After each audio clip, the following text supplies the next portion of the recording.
Kapag pumunta ka sa appliance center, mapapansin mo na punong-puno ng mga Japanese brands ang mga ibinebentang appliances dito. Hanabishi, Fuji Denso, Kyowa, Asahi. Pero paano kung sabihin ko sa'yo na hindi ito mga Japanese brands? Yup, sa pangalan parang galing Japan. Pero alam mo bang these are 100% Filipino brands? So, bakit parang Japanese ang dating ng maraming appliance brands sa Pilipinas?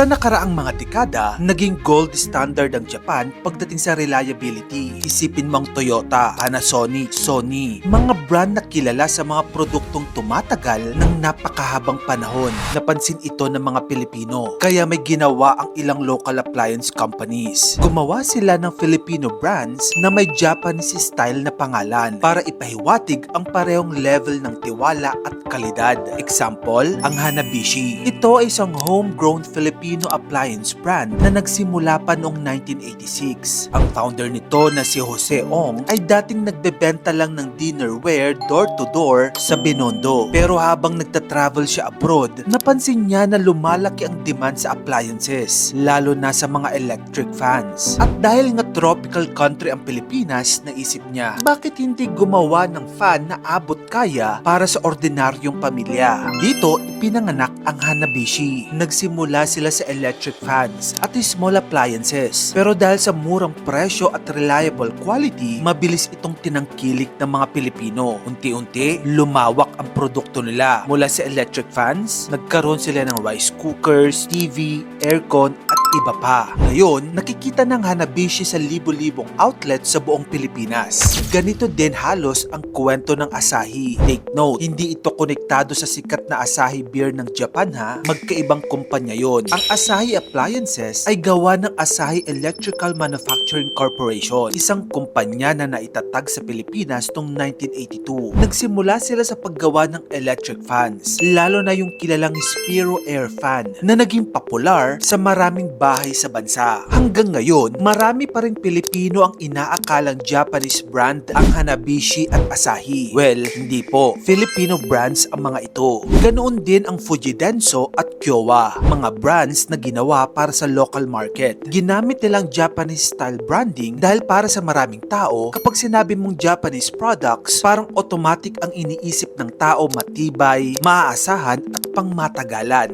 Sa Japan kasi, ang mga kumpanya nila doon ay nag-focus sa isang idea na tinatawag na Kaizen. Ibig sabihin, tuloy-tuloy na pag-improve ng quality. Pinag-aralan nila ang bawat detalye ng paggawa ng produkto. Kahit maliit na parte ng makina o appliance, kailangan maayos at precise. Ito ang mindset na ginamit ng mga kumpanya tulad ng Toyota, Sony, Panasonic at Honda. Hindi lang paramihan ng production. Quality muna bago quantity. Kaya ngayon, sa buong mundo, kapag may nakasulat na Made in Japan, automatic may tiwala ang mga tao. At hindi lang ata Japanese brands ang nakinabang sa integrity na ito, kundi pati na rin ang mga Filipino companies na ginawang tunog hapon ang pangalan ng kanilang brand. But in all fairness, these Filipino products are not part to imported appliances when it comes to quality. May ilalaban din talaga. So yun na nga mga kamagkano. Kaya sa susunod na buksan mo ang Hanabishi fan o Fuji Denso fridge, tandaan mo, hindi lang ito Japanese sounding name. Isa itong smart business strategy ng mga Filipino companies. Kung gusto mo pa ng mga ganito pang informative contents, dito lang yun sa channel ko, kaya follow ka na. Mag-subscribe ka na rin sa aking YouTube channel. Yun lang, maraming salamat sa panonood mga kabagkano.